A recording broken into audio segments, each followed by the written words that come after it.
34. Vamos a ver también los elementos comunes de estas definiciones, de estas modificaciones, y un pequeño paralelo entre la norma vigente y la modificatoria. En principio, acá traigo a colación el texto del proyecto que está modificando en este caso el artículo 14. Un poco como decía Jimena, en la determinación de las rentas por las cuales van a tener que pagar impuestos los dueños de la empresa, nos vamos a regir por una renta atribuida. Esa renta atribuida va a estar en función de lo que hayan pactado los socios o accionistas, o de lo que hayan, cómo se haya aportado el capital. Sin embargo, también se dijo que el Servicio de Impuestos Internos puede impugnar esa atribución, y para eso puede tener presente, como dice acá, la atribución que hacen los socios, o resolver conforme a dicha atribución. Y cuando se haya incorporado directa o indirectamente, este es el punto que nos interesa y es nuevo, al cónyuge o conviviente de alguno de los socios, comuneros o accionistas, sus ascendientes o descendientes, sus parientes colaterales hasta el segundo grado de consanguinidad o afinidad, su pupilo o su guardador, su adoptante o adoptado.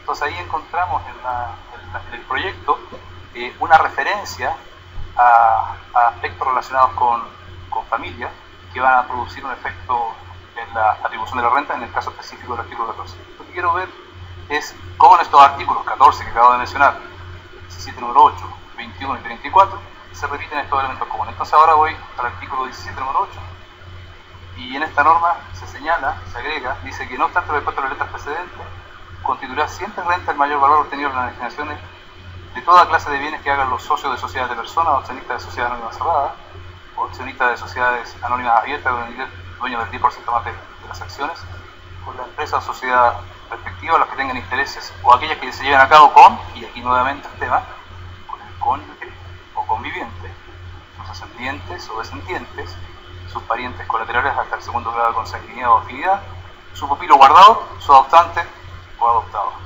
Ustedes ven que está marcado en un mismo color y la frase es idéntica a la que encontramos o analizamos en el artículo anterior, que era el 14. Pasamos al artículo 21, que tiene el artículo de los gastos rechazados, y aquí se señala que para la aplicación de la tributación establecida en el inciso tercero, los gastos por los cuales tienen que tributar los dueños de la empresa, se entenderá que las partidas señaladas en el numeral 1, que son los gastos rechazados propiamente tal, que el préstamo sea efectuado, el beneficio señalado en el numeral tercero, que son los bienes presuntos, sea conferido o que se han garantizado las obligaciones al propietario, comunero, socio o accionista, según sea el caso, cuando dichas cantidades tengan como beneficiarios de las partidas señaladas en el numeral 1, que son los gastos rechazados propiamente tal, deudor del préstamo, beneficiario por el uso o goce señalado en el numeral 3, el presunto, o sujeto cuyas deudas se han garantizado a sus, una vez más, respectivos cónyuges o convivientes, ascendientes o descendientes, sus parientes colaterales hasta el segundo grado de consanguinidad o afinidad, su pupilo guardado, su adoptante o adoptado. Y además se determine que el beneficiario final, en los casos de los préstamos y garantías, es el propietario, socio, comunero o accionista respectivo.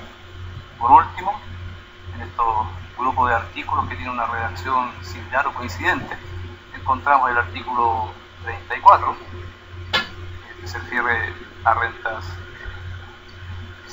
Si para los efectos de este artículo se consideran relacionados con una persona natural, empresa individual, empresaria limitada o comunidad, ¿quiénes se entienden relacionados? Una vez más, y a esta altura creo que se lo saben de memoria: su cónyuge o conviviente, su ascendiente o descendiente, sus parientes colaterales hasta el segundo grado de consanguinidad o afinidad, su pupilo guardado, su adoptante o adoptado. Entonces, ¿cuáles son los elementos comunes que encontramos en estas disposiciones? Yo diría que son 5 pares. ¿Cuáles son esos pares? Cónyuge o conviviente. Ahora, dentro de ese par, cónyuge, obviamente, se trata de una pareja, y conviviente también. Y un elemento nuevo es el de conviviente, ¿no? De cónyuge tenemos referencia en la legislación tributaria respecto a ese tema, pero la expresión, el concepto de conviviente, es claramente nuevo. Aquí, al parecer, en este proceso de cambio, de reforma, vemos que se incluye en la norma tributaria un tema que es un cambio fundamental en la sociedad. O sea, a partir de este concepto de conviviente, vislumbramos, y lo voy a referenciar un poco más adelante, el tema, por ejemplo, del acuerdo de vida en pareja, ¿no? O sea, llevamos a la norma tributaria una realidad social, cultural, que no estaba en esta norma de carácter económico. Ascendiente o descendiente, otro par, que no tiene mayor novedad. Parientes colaterales hasta el segundo grado de consanguinidad o afinidad, pupilo guardado, y por último, adoptante o adoptado. Entonces, algunos conceptos, análisis bien breves y simples de estos términos.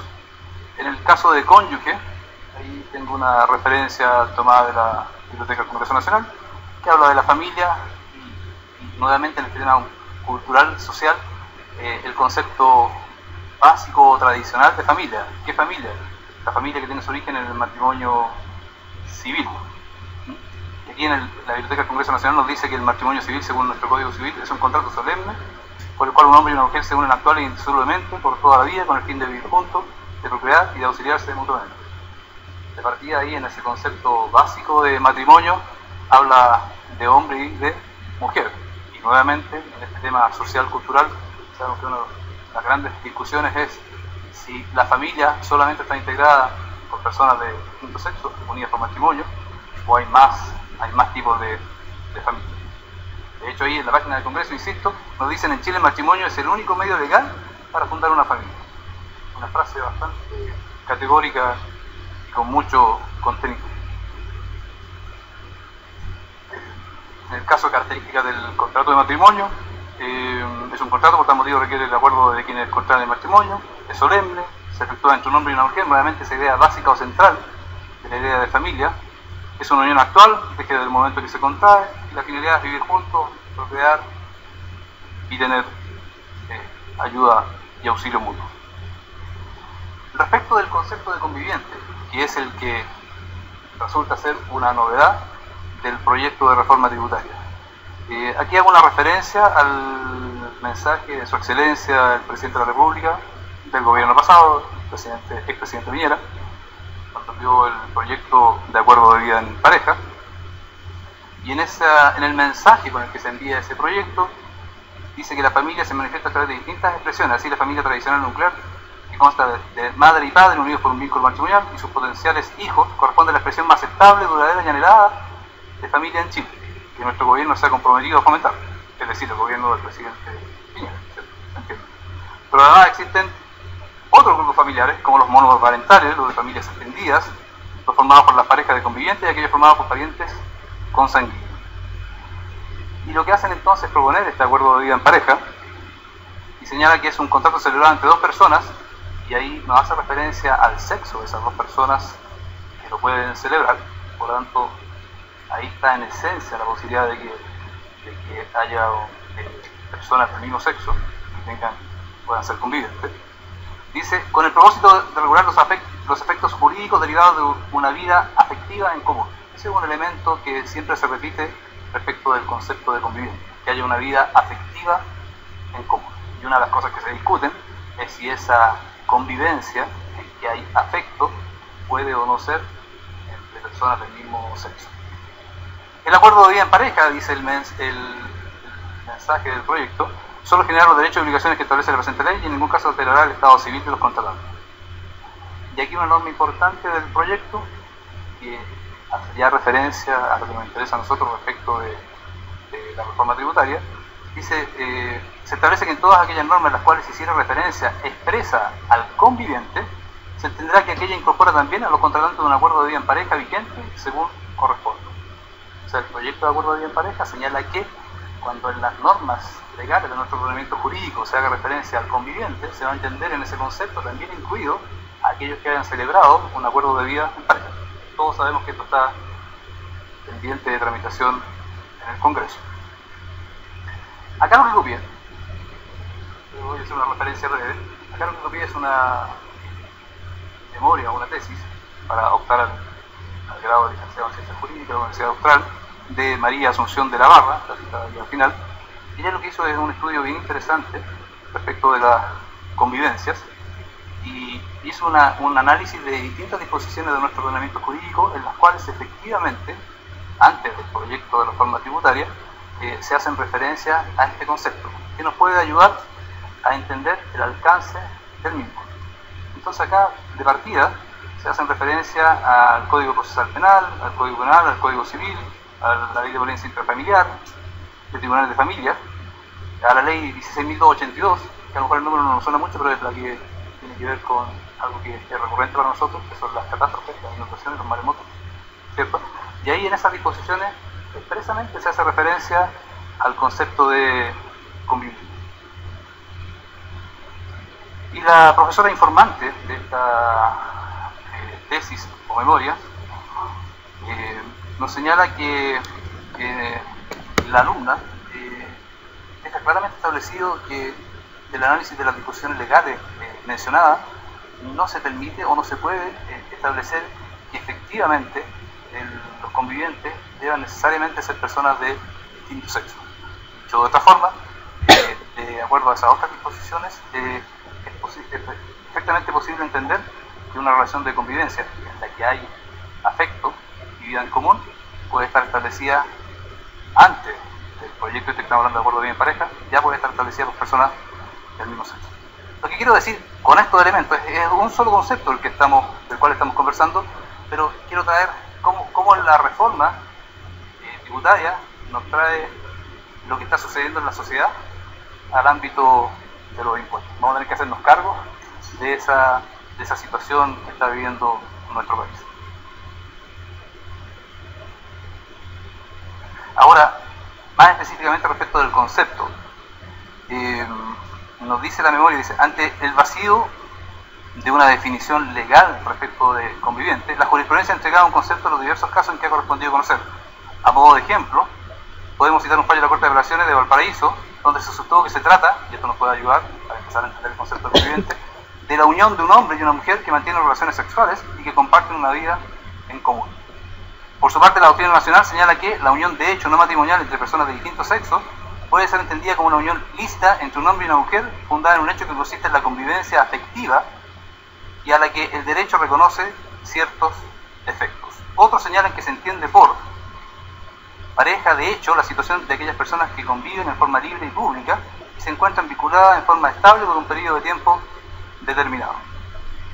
A su vez, René Ramos indica, a propósito del concubinato, que este se caracteriza por el hecho que la pareja mantenga relaciones sexuales fuera del matrimonio con cierto grado de estabilidad y duración, realizado en un género de vida semejante a las unidas por vínculo matrimonial. Ahí hay elementos, ciertos conceptos que nos pueden ayudar para, si se llega a aprobar la reforma, vamos a tener que empezarnos a involucrar en la vida de las parejas. Bastante complejo. Ahora no sé cuáles van a ser las declaraciones juradas que habrá que presentar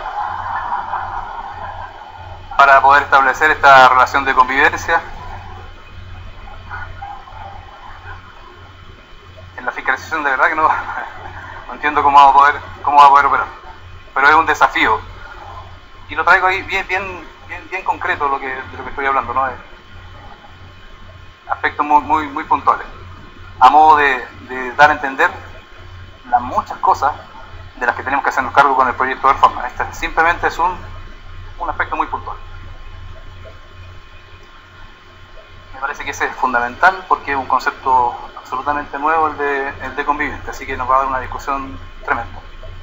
Después ya cosas que son más comunes, que las conocemos con mayor frecuencia, está el tema de estas parejas que les hablaba yo, entre adoptante y adoptado. Y ahí entonces estoy haciendo referencia a la ley 19.620, que establece normas sobre adopción de menores, y en esa norma sobre adopción, el párrafo final, dice: la adopción confiere al adoptado de estado civil de hijo respecto de él o los adoptantes en los casos y con los requisitos que la presente ley establece. Entonces ahí me surge una duda, porque antes mencioné que en estos artículos 14, 17 número 8, 21 y 34 se hacen referencias, entre otras, a los ascendientes y descendientes, por una parte, y por otra, a los adoptantes y adoptados.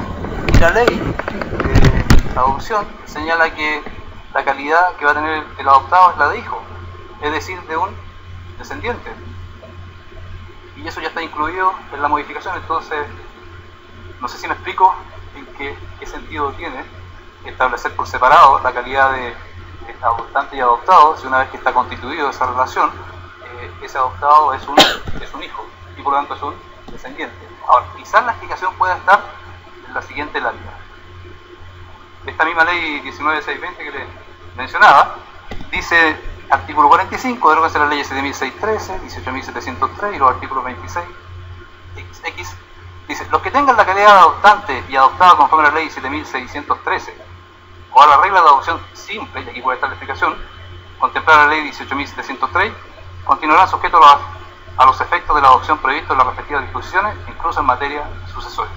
Entonces quizá, no sé si habrá sido así o no, cuando se pensó en la reforma y se estableció este par de adoptante-adoptado, se estaba pensando específicamente en la adopción simple, porque insisto, en la adopción plena, el adoptado pasa a ser hijo, y al ser hijo es un descendiente, y ya está incluido en el otro par.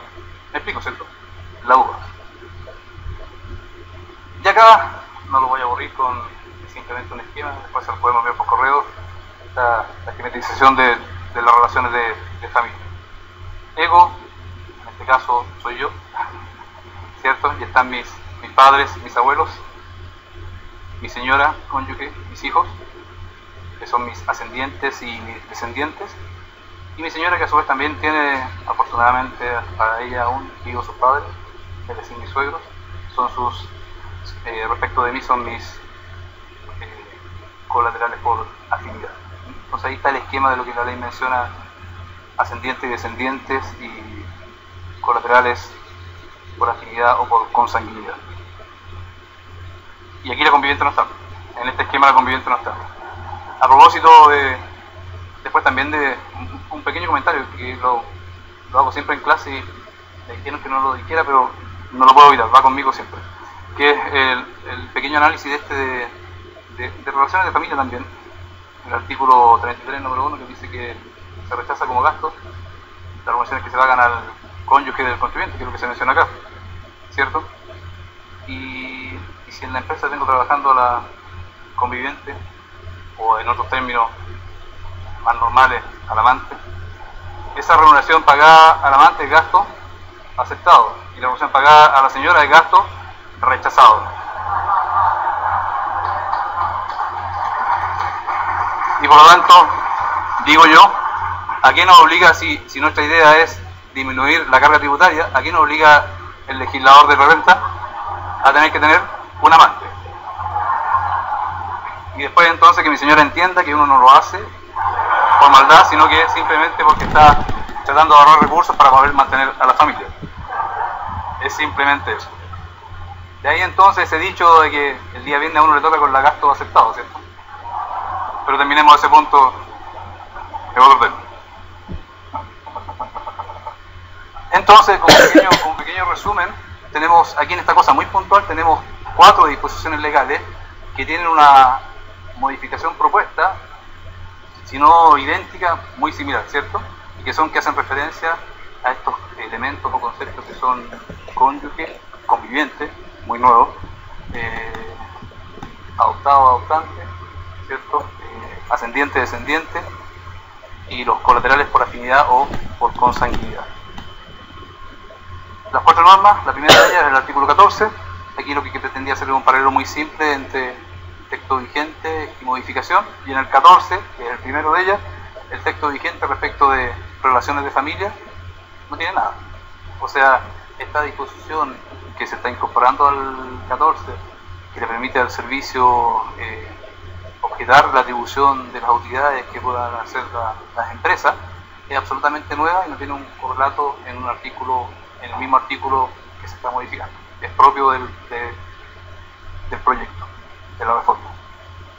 En el artículo 17, que es la segunda de las 4 normas que tienen esta modificación similar, número 8, traigo a colación aquí la circular 13 de este año 2014, que nos da instrucciones sobre la reforma del año 2012, la ley 20.630, que entre otros modificó el artículo 17, y también nos hace referencia a la ley 20.727, otro gran tema que se nos viene, que es el de factura electrónica, a propósito,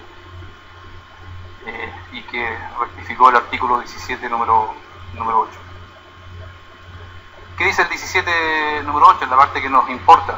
Dice, tratándose de enajenaciones de derechos en sociedades de personas o de acciones emitidas con ocasión de la transformación de una sociedad de personas en sociedad anónima, y aquí dejé tal como estaba el texto original de la ley 20.630. Ahí dice 10% más de las acciones, pero la verdad es que eso fue un error de transcripción, tal como nos dice la circular que estamos mencionando. Y ahí lo que debe decir es la enajenación que haga quién, el socio de una sociedad de personas, un accionista de una sociedad anónima cerrada, o, aquí viene lo importante, el accionista de sociedad anónima abierta, dueño del 10% más de las acciones a la empresa o sociedad respectiva en la que tengan intereses. Entonces ahí hay una referencia en que no está la familia involucrada. A propósito, habla de una relación económica con la empresa, uno es socio, es accionista, o es accionista de sociedad anónima abierta con un determinado porcentaje, un 10% más, o una empresa en la que tenga interés. Y cuando en el pasado al Servicio de Impuestos Internos se le preguntó respecto del alcance de la expresión en la que tengan intereses, se manifestó o se pronunció en el sentido de que era una relación indirecta en la propiedad, pero no una relación por vínculo familiar. En el mismo artículo 17, número 8, se repite la frase, dice: tratándose del mayor valor obtenido en la legislación referida a las letras A, que son acciones y derechos sociales; B, que son bienes raíces; C, que son pertenencias mineras; D, que son derechos de agua, etcétera, que hagan los socios de sociedad de personas, accionistas de sociedad anónima cerrada o accionistas de sociedad anónima abierta, dueño del 10% de las acciones, con la empresa o sociedad respectiva a la que tengan intereses, se aplicará después en el inciso segundo de este número, grabándose en todo caso el mayor valor que exceda del valor de adquisición por los impuestos de primera categoría o valor complementario o adicional. ¿A qué se refiere ese párrafo del artículo 17, número 8, en su texto actualmente vigente? A que ciertas operaciones que podían estar libres de impuestos o estar afecto a un impuesto de primera en carácter de único, la operación respectiva se realizaba, en este caso entre el socio y la sociedad, esa operación dejaba de estar libre de impuestos, afecto a impuesto único, quedaba sujeto a régimen general. Pero nuevamente hago hincapié en que ahí es una relación patrimonial y no familiar. Me cambio de lámina y vemos lo que dice el proyecto. Hace la misma referencia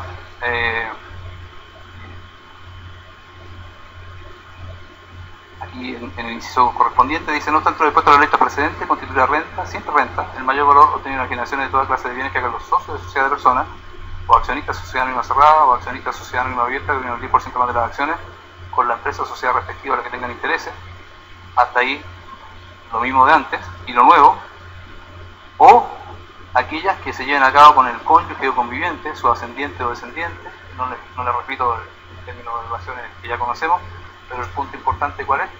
Que va a cambiar el régimen tributario normal de la operación, no solo como antes, porque la operación se hace con la empresa en la cual tenemos participación, sino que también, además, un elemento nuevo que produce un cambio, es porque la operación se realiza con algunas de estas personas con las cuales tenemos un vínculo familiar o de parentesco.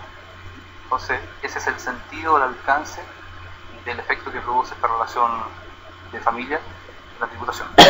Un elemento más que nos hace cambiar el régimen normalmente asignado a la operación. En el caso del artículo 21, el que conocemos como el de los gastos rechazados,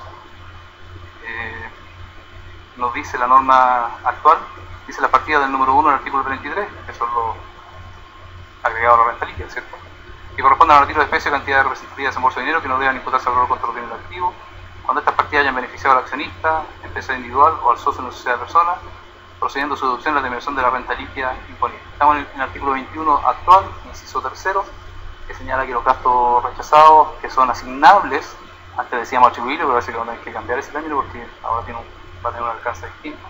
Esos gastos rechazados asignables a los socios accionistas no tributan con el impuesto único de la empresa, del inciso primero, sino que tributan con el impuesto personal de los dueños, ¿cierto?, cuando son identificables con ellos.